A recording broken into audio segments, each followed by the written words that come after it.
here we are again with my tank. The sea bait didn't make it, but I wanted to make a quick update and see what's going on. I have some questions posted on the forums for Reef Central, the Reef tank.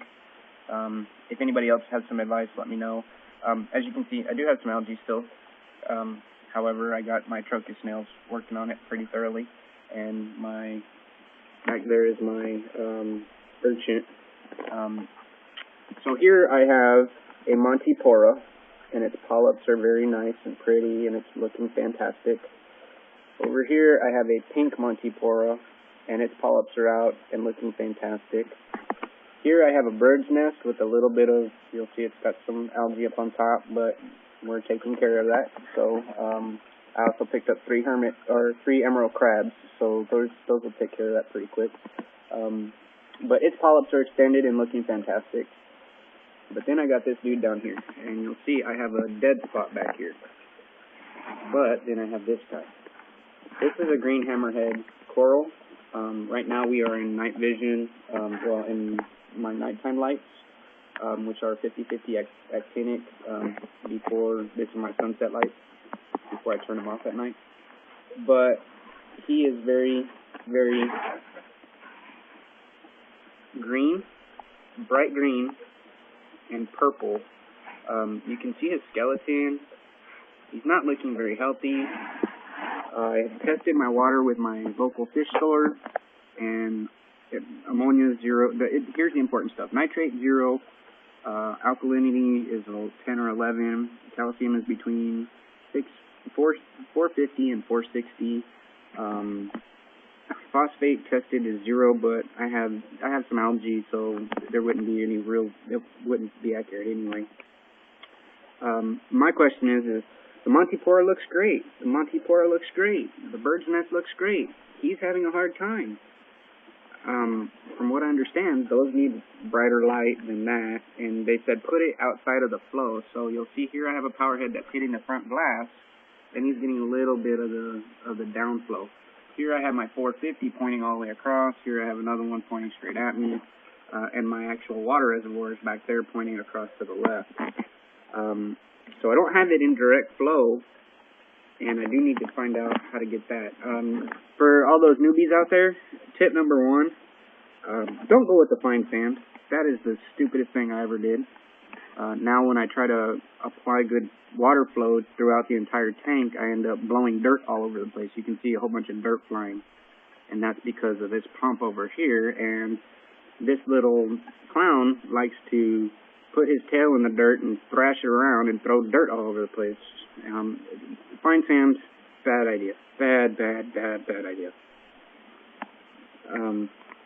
But this guy is what I'm concerned about. I took my water to the local fish store. I've tested it now. I've moved him here. He's been sitting here now for 72 hours. Somebody on the forum said, put him in outside of the flow, put him in a little more of a darker place. They like a little bit dirtier water.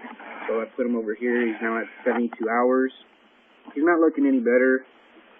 Took my water to the local fish store. They tested it, and they came out with everything looks great except for my pH was 7.9. But I took the water at 5 a.m. in the morning, so it was after my overnight when the lights were off, and when I came home and I tested it, I came out at 8.3. So I know my overnight is dipping pretty well. But at the same token, I don't know if that's I don't think that a 7.9 I don't think would cause this kind of result. A lot of people like Mr. Saltwater. He keeps his tank at 7.7. He says, know what your tank likes, know what your tank needs, understand your tank. Fluctuating between 7.9 and 8.3 is probably not a big deal. The big deal is, and the fish store said, you know what, hey, it's not surviving. It maybe got stressed. It looked fantastic in the store. It really, really did. The polyps were out. Hammers were swinging well. They said they'd replace it for me. I'm not interested in the replacement. I'm interested in finding out what's causing it, I've got the water chemistry down right. I'm doing water changes once a week. By 25, if not 30%. I have my sump down below, my refugium with a whole bunch of macroalgae. I got stone metallas. I got copepods, amphipods, bristleworms. I mean, I'm really trying to get my cleanup crew right. I got 3 emerald crabs, got 6 trochus snails, 3 Nasurian snails, I got a bristle star. I mean, I'm really trying to get the tank adequate, and from what I can understand, it's as adequate as it's going to be. All this algae here is new tank syndrome. This tank has been up and running for, I believe, maybe 3 months, and people are going to say, oh, why are you putting Montiporas and hammers and all this stuff in a tank that's only 3 months old? Montiporas look great, and from what I understand, Montiporas are harder to take care of than a hammer coral. Hammer corals are supposed to be one of the easiest things in the world. I don't understand why my SPS is doing fantastic and my LPS is taking a dump. Show you what my lights look like. I have these wave points. This one up front here is a 50/50 actinic with a 18 watt, so it's got 10 blues, 16 watt. It's got 10 blues and 6 whites. I didn't think that was enough for the daytime, since that was, it's very low. So I added in the back another 6 watt. This 6 watt is direct microsun 10K daylight light. This one is a 50/50 10K 650K 10K and 6500. 6500 actinic and 10K super light. So between the two of these, I'm running 20K during the day. Right now it's in night mode because it's 11 o'clock. But I really need to find out. My LPS just isn't doing that great, and I'm just now looking through my camera and my tablet to look. It makes it look like I have a lot more algae than I actually do. It's amazing how things look different on camera than they do in real life. Huh. So, if anybody's got some advice, let me know.